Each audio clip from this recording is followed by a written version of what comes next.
Assalamualaikum warahmatullahi wabarakatuh. Saya Dr.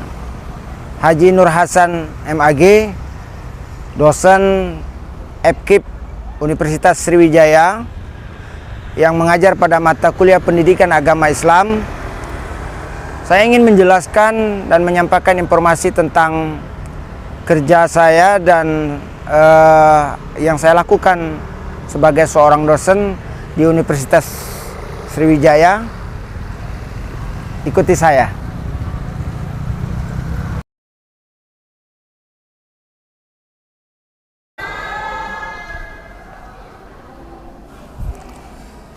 Assalamualaikum warahmatullahi wabarakatuh. Waalaikumsalam warahmatullahi wabarakatuh. Anak-anak sekalian, pada semester ini kita mendapatkan mata kuliah Pendidikan Agama Islam.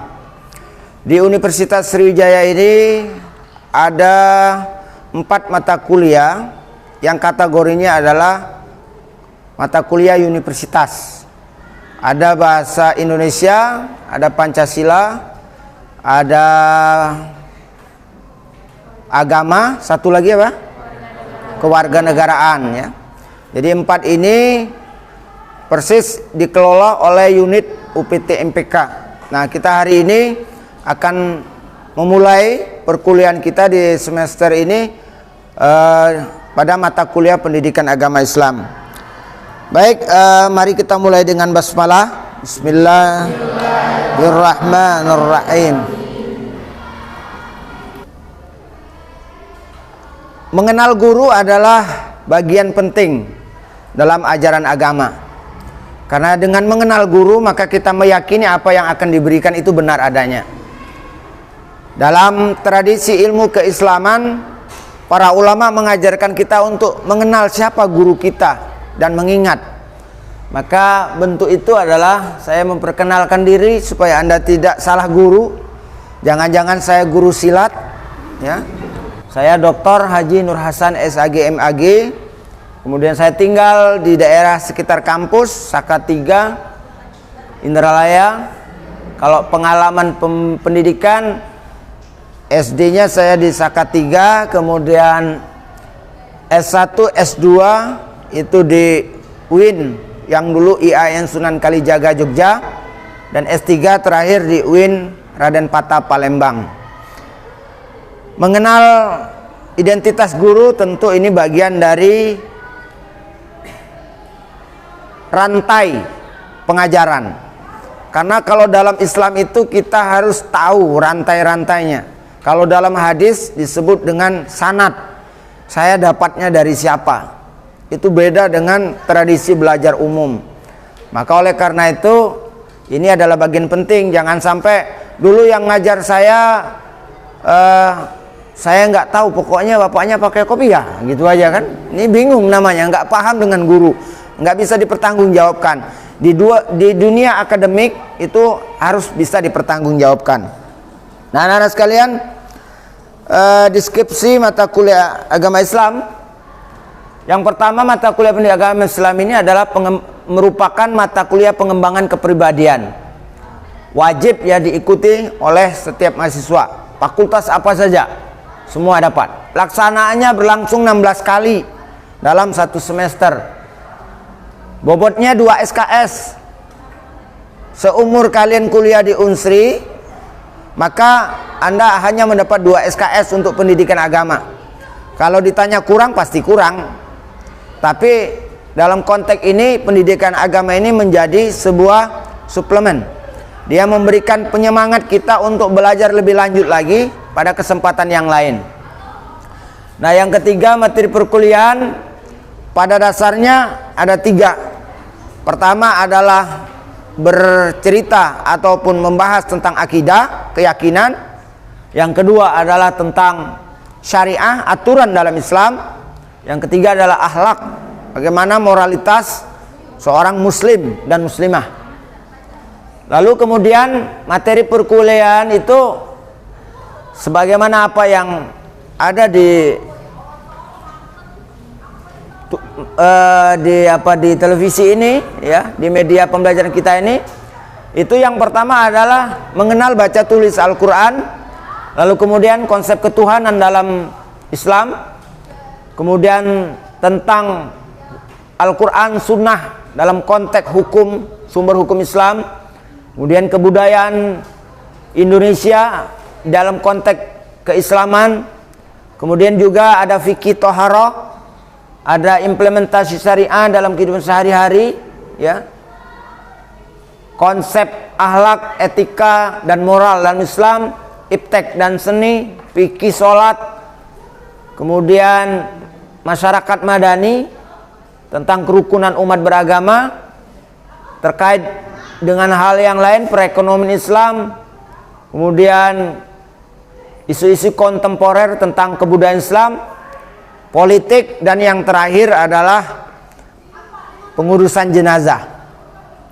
Kenapa pengurusannya jenazah terakhir? Karena memang itu urusan terakhir. Setiap orang harus mati, ya. Nggak ada yang hidup terus, maka kita penting. Maka konsep ini yang mendasari adalah ada yang sifatnya full teori, ada yang sifatnya adalah teori dan praktik. Karena kita terkendala oleh masa pandemik, maka praktik ini agak terbatas. Hanya praktik langsung lalu diperagakan di video. Tetapi kalau kita bisa full luring, maka yang kita lakukan, kita bisa praktik di masjid sekaligus mendekati masjid, rumah Allah, praktik di sana dengan teori yang disampaikan oleh dosen. Biasanya kita tim karena itu praktek, lalu kita mempraktekkan, memperbaiki apa yang mesti kita perbaiki dalam ibadah kita. Nah, anak-anak sekalian, dalam kuliah itu banyak ya. Ini yang secara rincinya yang akan kita bahas dari 16 kali. Nanti ada orientasi pengenalan mata kuliah agama Islam, yaitu hari ini.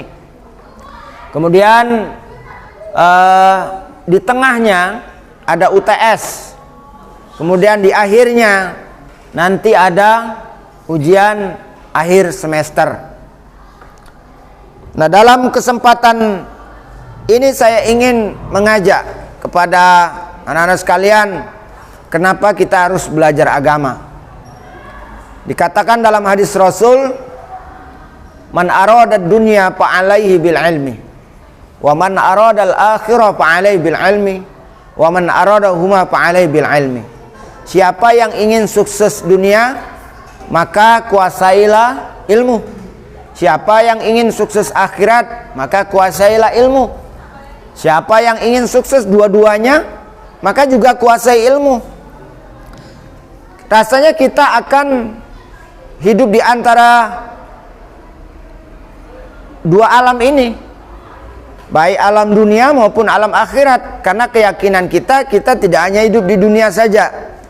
Dalam keyakinan Islam kita hidup di dunia dan hidup di akhirat. Nah, untuk menjadi bekal kita, bagaimana kita bisa menjadi orang yang beruntung, sukses di dunia dan sukses di akhirat, maka kita disarankan oleh hadis Rasul untuk membekali diri kita dengan ilmu. Ini seiring dan senada dengan mutu Universitas Sriwijaya. Apa mutunya? Ilmu alat pengabdian. Jadi pas sekali bahwa apa yang dituliskan oleh pendiri awal Universitas Sriwijaya, ilmu adalah alat pengabdian, pas dengan ajaran agama Islam ini. Kalau tidak punya alat, tentu hidup kita akan susah. Maka kita butuh alat untuk menjadikan hidup kita ini lebih bahagia, lebih bermakna, baik kita hidup di dunia maupun kita hidup di akhirat yang nantinya. Tapi di akhirat itu adalah dilakukan di dunia ini. Maka kedua-duanya harus kita dapatkan di dunia ini. Jadi tidak menunggu-menunggu. Anda sudah melakukan pendidikan secara umum pada prodi yang Anda bidangi, kimia misalnya. Tapi Anda tidak lepas sebagai seorang muslim dan muslimah mempelajari agama, karena memang agama itu tidak membatasi pada bidang-bidang tertentu. Dia mendasari dari segala disiplin keilmuan. Maka inilah merasa penting untuk belajar agama ini sebagai dasar untuk menjadi orang-orang yang sukses di dunia dan sukses akhirat. Mudah-mudahan walaupun waktu yang singkat yang diberikan kepada kita untuk belajar agama hanya 2 SKS, pertemuannya 1 kali dalam 1 minggu, ini tetap kita bisa manfaatkan semaksimal mungkin dan menjadi perangsang untuk belajar lebih lanjut. Karena metode belajar sekarang tidak hanya metode belajar di kelas, Anda bisa belajar di mana saja keterkaitannya dengan agama ini, mendengarkan ceramah, menghadiri tabligh akbar, dan itu bisa dilakukan dengan kurikulum Merdeka Belajar. Jadi belajar itu tidak hanya formalitas di dalam kelas, tapi kita bisa belajar di mana saja sesuai apa yang ingin kita dapatkan dari keilmuan tersebut. Dan mudah-mudahan dengan kesepakatan kita, ya, nanti ada jadwal yang telah ditentukan, kemudian pakaian yang sopan, ya, kemudian kehadiran 85%, kemudian metode kita belajar atau metode pengajaran kita, ada metode ceramah, kemudian ada tugas kelompok diskusi, dan dilakukan baik secara daring, sinkronus, asinkronus. Jadi sekarang ini walaupun kita sudah pasca pandemik, kita tetap akan ada daring. Jadi daring ini sudah menjadi tradisi baru dalam sistem pembelajaran kita. Kita tidak terbatas oleh karena jarak, tetapi kita terus bisa belajar karena kita sudah disiapkan di e-learning Universitas Sriwijaya. Di situ kita bisa ketemu di dalam sebuah akun pembelajaran. Anak-anak nanti bisa mengakses di sana materi-materinya, termasuk juga absensi secara daring sudah tertera di sana. Saya kira untuk perkenalan mata kuliah ini saya cukupkan sampai di sini. Anak-anak sekalian, kita hari ini akan membahas pada pertemuan yang ketiga ini adalah tentang tema Tuhan dalam pandangan agama, baik agama secara umum maupun agama Islam itu sendiri. Orang yang beragama tentu akan berbicara fokus, ya. Yang pertama kali tentu adalah masalah Tuhan. Karena agama itu identik dengan Tuhan. Orang bertuhan atau tidak bertuhan disebut beragama atau tidak beragama. Kalau beragama itu kita udah paham, artinya dia memiliki Tuhan. Tapi ada orang yang anti beragama dalam konteks dia tidak percaya dengan Tuhan. Itu disebut apa itu? Ateis. Ya, jadi ateis, orang yang anti Tuhan, sama sekali tidak percaya di alam ini adanya Tuhan. Nah, kita akan mengkaji lebih lanjut tentang konsep ini dalam pandangan Islam ataupun dalam pandangan umum. Dalam pandangan Islam, orang akan mencari kebenaran Tuhan itu dari dua. Saya kira ini juga dari pandangan umum. Yang pertama, orang mengenal Tuhan itu melalui ilmu atau falsafah. Nah, kalau prosesnya yang pertama ini, proses falsafah ini, maka orang mencari kebenaran Tuhan itu dengan proses akal. Dia gunakan akal pikiran. Dan ini dialami oleh para nabi juga. Nabi Ibrahim melihat matahari, lalu matahari tenggelam. Dia mengatakan, masa Tuhan hilang? Lalu kemudian dia melihat lagi bulan juga hilang. Akhirnya tidak percaya. Melihat bintang, ya, melihat bintang yang bertaburan di langit, bintang kecil di langit yang biru, amat banyak mengisi angkasa, ya. Dipikir itulah Tuhan. Ini menurut alam pemikiran, ternyata bukan. Tapi Nabi Ibrahim alaihissalam dalam riwayat disebutkan dalam Al-Quran bahwa beliau mendapatkan wahyu justru adalah berdasarkan dari Allah Subhanahu wa taala. Sesungguhnya Ibrahim, apa yang kau lihat, matahari, bulan, bintang, itu adalah aku yang mengatur segalanya. Aku berada di balik apa yang ada. Maka akhirnya dari dua sumber ini orang mengkategorikan agama itu ada dua. Ada agama yang berdasarkan akal yang disebut agama budaya. Ada yang disebut agama yang berdasarkan wahyu, yang berupa itu risalah. Ada utusan yang diutus. Jadi ada dua kalau dalam kajian keagamaan. Ada agama samawi, agama yang turun dari langit. Samawi itu sama bahasa Arabnya, turun dari langit. Nah ini Yahudi, Nasrani, Islam. Kemudian ada agama yang muncul dari bumi, maka disebut agama ardi. Maka dalam konteks agama ardi itu ada Hindu, ada Buddha, ada Konghucu, ada di Jepang itu apa tuh? Shinto ya, Shinto, agama Shinto. Nah itu muncul dari apa? Konsep berpikir seseorang lalu menjadi satu sistem perbuatan dan keyakinan, maka muncul keyakinan-keyakinan dan itulah disebut agama ardi. Jadi itu secara ringkasnya kita dapat memahami. Tapi dalam Islam kita menentukan Tuhan kita dengan kalimat tauhid yang kita sebut dengan la ilaha illallah. Kalimat la, tiada, ilah, Tuhan, illa kecuali Allah. Nah Allah inilah yang kita jadikan kalimat, kata dan esensi dari ketuhanan yang kita akui. Kalau ingin kita bertanya-tanya, Ustadz, Allah ini sebetulnya apa gitu? Apakah dia makhluk, apakah dia sosok, ataukah dia apa? Maka sulit bagi kita menjelaskannya. Tapi di dalam banyak kitab keyakinan, kitab tauhid, dia adalah zat. Zat yang berada awal, wal awalu, wal akhiru. Dia yang pertama, dia yang terakhir.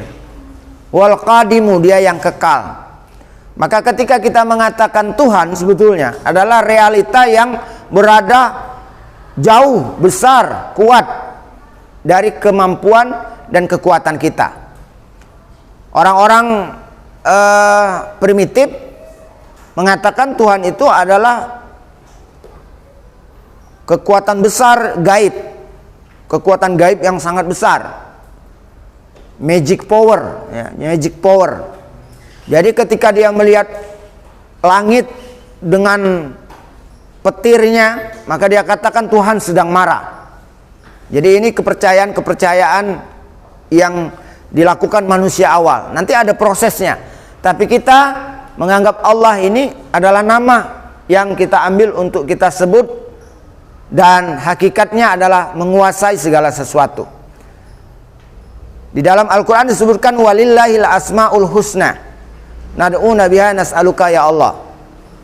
Ada nama-nama baik yang bisa kita sebut untuk Allah. Ar-Rahman, Ar-Rahim, Al-Malik, Al-Quddus sampai akhir. Tapi kita memanggilnya Allah. Jadi Allah ini adalah kumpulan dari nama-nama yang baik. Artinya esensi yang terkumpul menjadi satu, maka itulah adalah Allah. Kita nyebutnya Allah. Kalau dia pengasih kita sebut Ar-Rahman, wahai yang Maha Rahman. Kalau dia penyayang, wahai yang Maha Rahim. Tapi kalau dia maha segala-galanya, maka kita nyebutnya dengan Allah. Jadi paham kira-kira kenapa Allah yang menjadi sebutan kita ya selama ini? Oke. Dalam pemahaman epistemologi keilmuan, orang memberikan pemahaman, oh Tuhan itu adalah penyebab pertama adanya. Sama kita juga begitu. Yang Maha Esa, Qul huwallahu ahad, Allahus samad. Pengatur perjalanan alam. Bahkan salah satu kita ambil saja menurut Ibnu Taimiyah, Tuhan adalah Allah yang dapat dipuja dengan kecintaan, tunduk kepadanya, tempat berpasrah pada saat kesulitan, berdoa dan bertobat untuk kemaslahatan diri, meminta perlindungan darinya, menimbulkan ketenangan di saat mengingatnya, terpaut cinta kepadanya. Nah ini konsep dalam Islam. Tapi dalam pemikiran orang sudah mengkonstruk perubahan-perubahan pemahaman dan keyakinan. Ada empat ya. Ada dinamisme. Dulu orang percaya bahwa yang namanya Tuhan itu dalam level ini magic power, kekuatan magic ya, kekuatan yang gaib ya, yang tidak kasat mata. Sehingga ini di luar kemampuan manusia. Padahal belum tentu, kadangkala seperti itu. Kemudian kepercayaan hayati yang tujukan pada benda-benda. Orang percaya dengan gunung, orang yang percaya dengan laut, bahwa dia memiliki kekuatan. Tapi bergeser pada berikutnya ada animisme, bahwa alam memiliki penguasa. Lalu kemudian yang ketiga politeis, banyak dewa menjadi Tuhan. Akhirnya orang dalam agama tertentu konsep berpikirnya ada tempat ada Tuhan. Oh, di laut ada Tuhan laut. Jadi ada dewa laut. Ya. Kemudian di satu masalah itu ada dewanya, ada Tuhannya. Misalnya masalah cinta, ada dewa cinta. Apa dewa cinta itu? Dewa Amor. Itu lagunya ada kan? Nah. Dewa Amor ya, dewa cinta. Nah, yang terakhir perkembangannya adalah monoteis. Ternyata Tuhan itu satu cuma.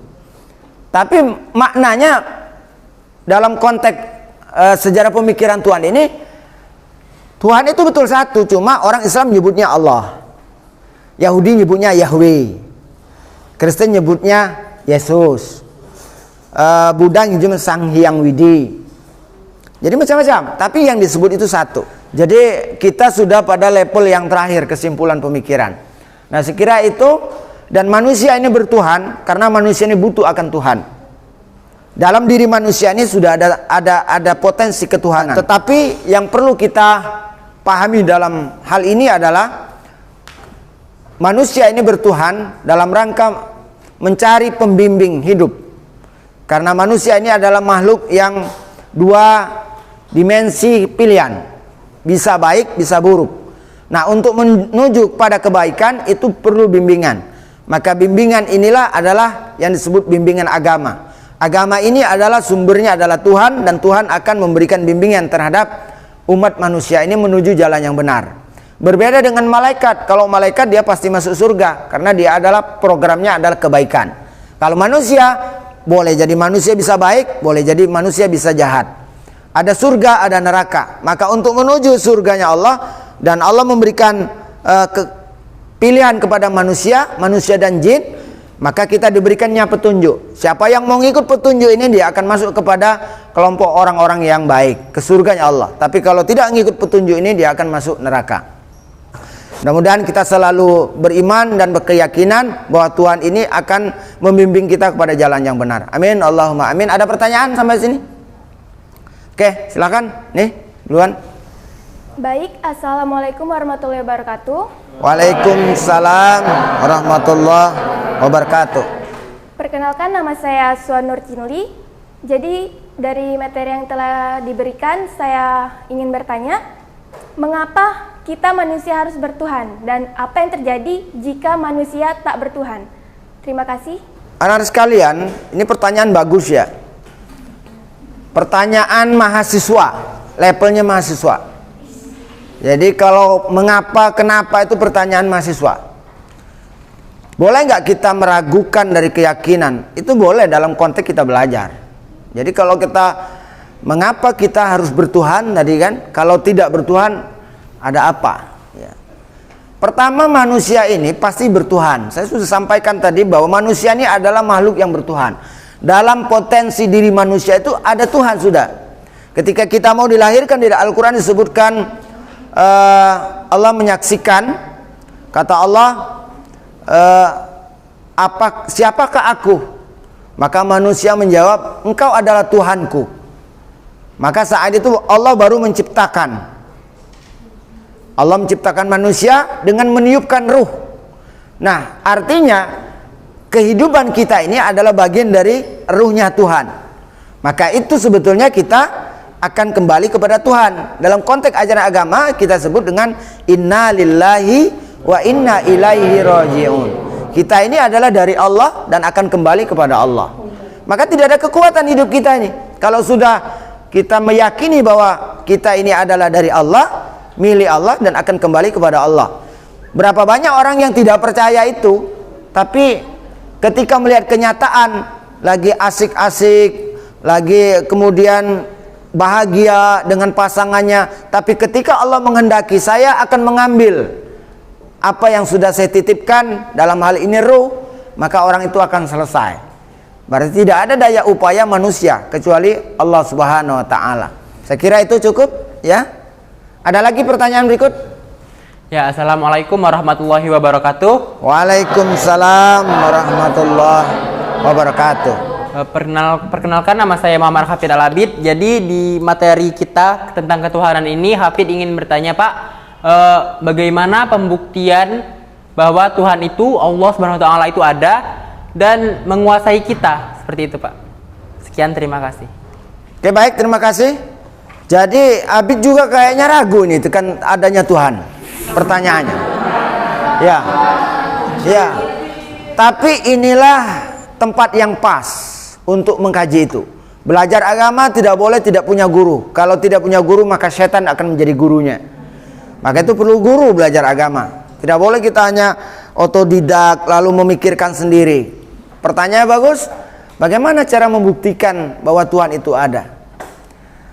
Allah telah memberikan informasi ayat-ayat kepada kita, terutama di dalam Al-Quran. Banyak sekali yang berbicara. Baik, kalimat-kalimat itu selalu mengajak kita untuk afala tatafakkarun. Kenapa kamu tidak berpikir? Afala ta'qilun. Kenapa kamu tidak gunakan akal? Afala tatadabbarun. Kenapa kamu tidak mentadabbur, tidak mengambil pengandaian? Dalam konteks ini Allah katakan, saya menciptakan langit dan bumi. Itu menunjukkan Allah ingin menunjukkan keberadaan Allah, bahwa adanya langit dan bumi itu adalah adanya sang pencipta. Tapi kalau dalam proses alam ini pasti keadaan sesuatu pasti akan ada yang mengadakan, walaupun itu tidak kelihatan. Tidak mesti kita tahu. Anak sekalian, kita yakin barang ini ada, ya, barang ini ada, artinya penghapus ini ada. Tapi apakah kita tahu siapa yang membuat? Kan tidak tahu kita. Tapi kita yakin. Saya, Pak, yakin itu pasti ada yang buat. Ada yang membawa ke sini. Nggak mungkin jalan sendiri karena dia benda mati. Nah, keyakinan inilah yang disebut dengan keyakinan terhadap Tuhan. Keberadaan keyakinan itulah itu yang menyebabkan kita percaya sebetulnya di balik itu ada. Walaupun kita tidak tahu keberadaannya di mana, prosesnya seperti apa. Tapi adanya bukti itu menunjukkan adanya sesuatu di balik bukti yang nyata. Maka disebutkan beriman itu adalah kita tasdiqum biqalbi wa qaulun bil lisan wa amalun bil arkan. Itu disebut iman. Tasdik membenarkan dengan hati. Hati kita membenarkan. Wa qaulun bil lisan asyhadu an la ilaha illallah wa asyhadu anna muhammadar rasulullah. Wa amalun bil arkan. Lalu kita lakukan dengan perbuatan ibadah, salat, puasa. Lalu kita merasakan kehadiran Tuhan dalam diri kita. Jadi itu yang membuat kita yakin bahwa Tuhan itu ada dari alam yang nyata, baik dari hal-hal yang lain. Saya kira demikian apa yang dapat saya sampaikan pada kesempatan kali ini. Kita akan mengakhiri perkuliahan kita, mudah-mudahan bermanfaat bagi kita semua. Mari sama-sama kita tutup dengan ucapan hamdalah. Alhamdulillahirabbil alamin. Assalamualaikum warahmatullahi wabarakatuh.